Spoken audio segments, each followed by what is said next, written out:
হ্যাঁ, আপনি যেমনটি বলছেন ফেনীর মহুরী কহুয়া সিলোনিয়া নদীর বাঁধ ভেঙে বিস্তীর্ণ এলাকা প্লাবিত হয়েছে। গত দুদিন আমরা পরশুরাম এলাকার যে ভাঙনগুলো ছিল এবং যে প্লাবিত এলাকাগুলো আমরা দেখিয়েছি।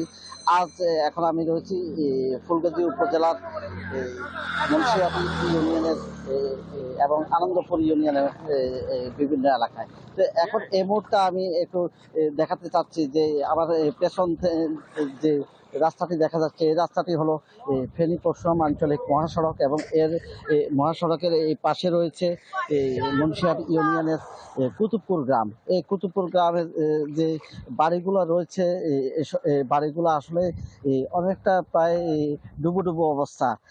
এখানে আমরা যে বাড়িটি দেখছি তার পেছনে আরো কয়েকটি বাড়ি রয়েছে। এখানে পানি প্রায় কোমর অনেকটা মাথা পরিমাণ পানি রয়েছে বলে এখানে যারা বাস করেন তারা জানিয়েছে। এর পাশে আমার এ পাশে রয়েছে আনন্দপুর ইউনিয়ন এবং এই আনন্দপুর ইউনিয়নের এখানেও যে বাড়িগুলো রয়েছে সে বাড়িগুলোর একই অবস্থা। এবং আনন্দপুর ইউনিয়নের পাশে হলো জিএমহাটি ইউনিয়ন, ওইখানেও পানি প্রবেশ করেছে এবং এসব এলাকাগুলো আসলে প্লাবিত হয়ে বিস্তীর্ণ এলাকা প্লাবিত হচ্ছে এবং পরশুরাম এলাকা থেকে পানিগুলো আসলে ফুলগাজী উপজেলার প্রবেশ করছে এবং ফুলগাজী উপজেলা থেকে সদর উপজেলা হয়ে অর্থাৎ সাগরে চলে যাবে সোনাগাজী হয়ে। কিন্তু এ মুহূর্তে পানি উন্নয়ন বোর্ডের বিষয়ে বিস্তর অভিযোগ। প্রতি বছর ভাঙ্গন হওয়ার পরে তারা বাঁধ নির্মাণ করে, কিন্তু বাঁধগুলো টেকসই না হওয়ার কারণে প্রতি বছরে ভোগান্তিতে পড়ে বলে স্থানীয়রা বলছেন। এবছর স্থায়ী বাঁধের জন্য তারা বারবার আবেদন করছেন এবং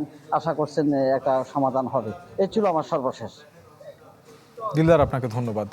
দর্শক, আমরা ফেনী থেকে জানছিলাম বাঁধের পরিস্থিতির খবর। যদি চাও টেস্ট স্বাদ হট টমেটো সস বেস্ট। স্বাদ হট টমেটো সস এখন নতুন স্বাদে।